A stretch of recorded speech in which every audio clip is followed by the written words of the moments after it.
Welcome to the Triple Crown Champ, your number one stop shop for wrestling talk. We're talking champs v contenders, rookies v vets, and shoots v works. I am your host, the Triple Crown Champ. Let's get into it. Welcome back, like I never left, and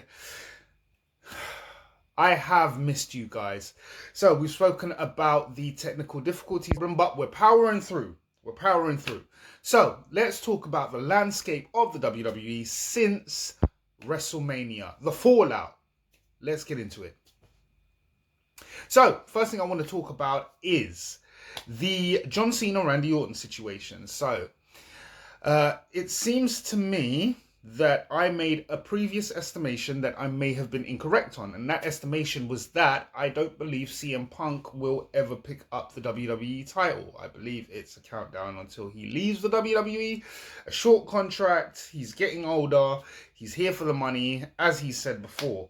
However, why am I talking about CM Punk after the fallout of WrestleMania, considering he lost? And I started this stream by talking about John Cena.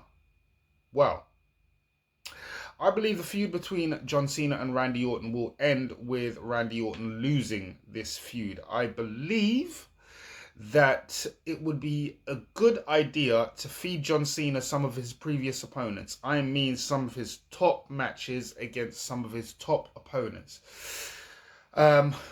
I get this from the video package they're showing of some of Randy Orton and John Cena's earlier feuds and matches and times where they absolutely tore the house down.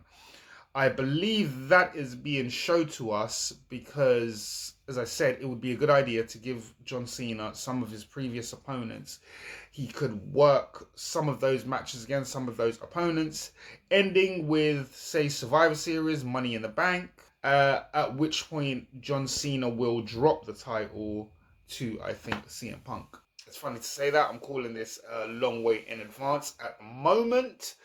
But that's what I think. I think that would be a very good direction for WWE to go in. This feud has definitely got legs. It's definitely an interesting one. It's one we've seen before. And that's why we know it's got legs. So we will see what comes in the future of this one.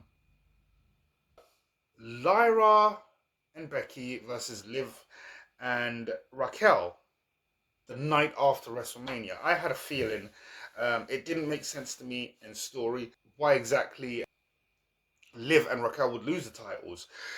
I didn't understand that. So for them to pick it up again the second night, it made sense.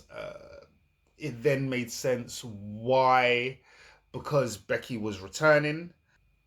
The feud between Lyra and Becky, I think it's quite funny because I didn't understand why they did that way. I felt that there were better ways to do that, and I believe there are many people who have commented on that. And if we're being honest, look, Lyra and Becky can make anything look amazing, and I just realized that Lyra Valkyria can cut pretty good promos. I saw that as Becky was in the ring and Lyra came out and they had their back and forth, and I realized, yeah, it works purely on the fact that they're both great performers, and I didn't realize that Lyra could cut a promo like that. We all know Becky can, because we all remember when Becky became a star. And I mean not just a star in the WWE, I mean gargantuan. When Becky went from the last kicker to being the man. We all remember that. And some of you think it's the night that she got punched in the face by Nia. It wasn't. It was the night she lost the triple threat with Ronda Rousey and I think Charlotte, and she beat the living S out of both of them after the match was over. And that's where it started. And then she got punched in the face, bleeding, arms out at the top of the Survivor Series war. She lost the title. Well, she didn't lose the title. She was competing for the title and she felt she got screwed over and she just went villain style. And everyone loved it. I think this will be a very interesting feud between Lyra and Becky, and moreover, I think it propels Lyra. Because I think Lyra will be interested in the world title picture, and I think she's going there. I think she's one of the competitors we don't talk about going to the heavyweight picture or the women's title picture, not just the intercontinental title picture. I think that's the trajectory of Lyra, and I think it's warranted because I think she is an absolutely amazing wrestler. So let's talk about what that means. That means 3 members of Judgment Day are now holding gold. And I love that. I love it when a faction is dominant. I have spoken before about the Undisputed Era and how much I love the Undisputed Era. And the phrase that sticks in my head to this day of Mauro Ronaldo screaming all 4 members of Undisputed Era hold gold. I want to see something like that for the Judgment Day. I'm glad to see JD McDonough back so quickly. That is absolutely phenomenal. I'm impressed with that. Uh, and I'm glad he's okay because that was a god awful injury. And I've said before on this channel the things that make us love and appreciate some of our wrestlers. Sometimes it's as simple as that. Sometimes it's as simple as seeing a wrestler who is a heel go through an absolutely horrific injury, which we don't want to see for anyone because we know this is kayfabe. Go through such an awful injury and come back fighting fit, still looking well in the ring, able to compete. I mean, he's a fairly young lad, so it's good that he was able to come back. He was able to heal from that, and let's see how he works in the ring from now on. Let's hope that's not something debilitating that affects him later, because I've been watching Jordan Devlin for a while, and one thing I will say about him, he may not be necessarily the most exciting wrestler from bell to bell, but he carries a presence and an air, and he's able to play a villain in a way most wrestlers aren't. He really is. He's not all that big, so I guess maybe the world title picture is not the one for him, but he portrays a villain very well, exceptionally well. He is good at that, and it'll be interesting to see where Jordan Devlin goes in the future. JD McDonough, well, you know what the JD stands for. Well done. Congratulations. Glad to see you back.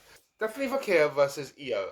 One thing I will say about this match is I continue to see camaraderie in the female locker room, because there was a spot where Io went for, I believe she went for the Spanish fly and slipped, nearly fell off the top of the rope, and Stephanie caught her, made sure she didn't fall, and then allowed her to be able to execute the Spanish fly.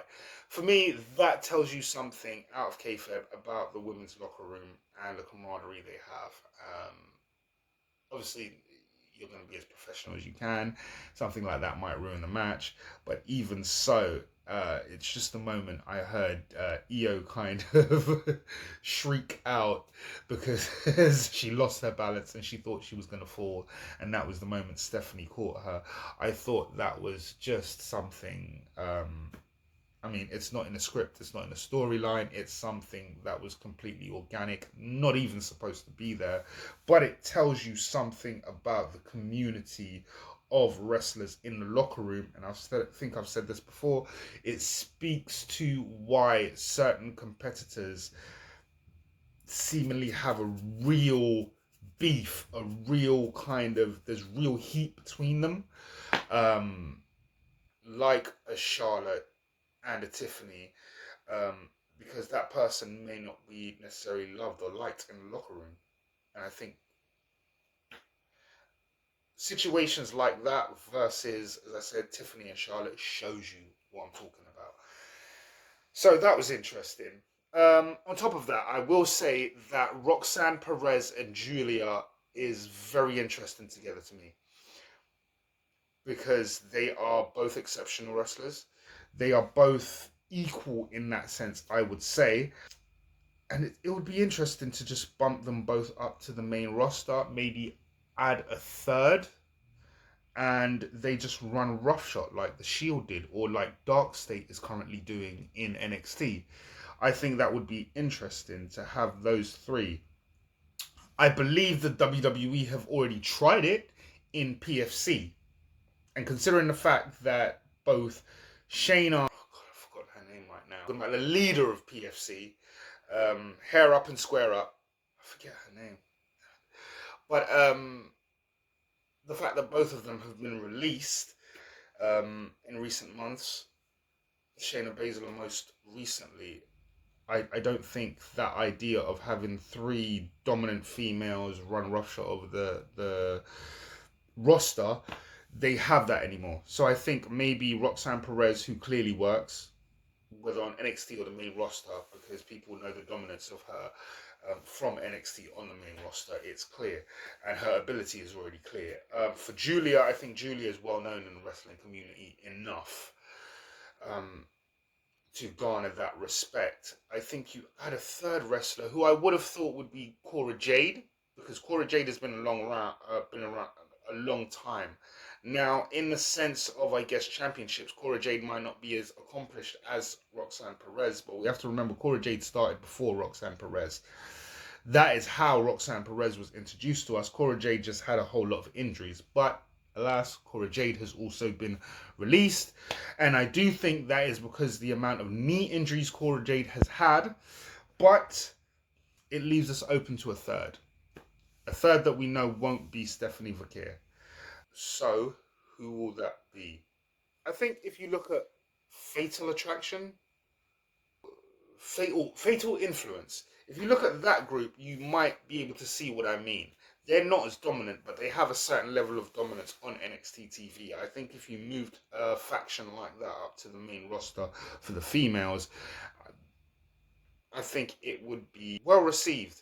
And if you think of Damage Control, when Damage Control started as villains, that worked. You know what I mean? So something like that. So Julia and Roxanne Perez, great idea. I think that's great. Sami Zayn. Let's talk about Sami Zayn coming back to the WWE after a bit of a hiatus. And in recent weeks, we've seen the spot that we're putting Sami Zayn in as far as the kind of underdog status again.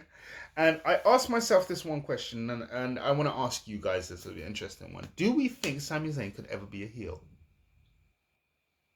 And I want us to legitimately think about that. Because Sami Zayn joined the Bloodline.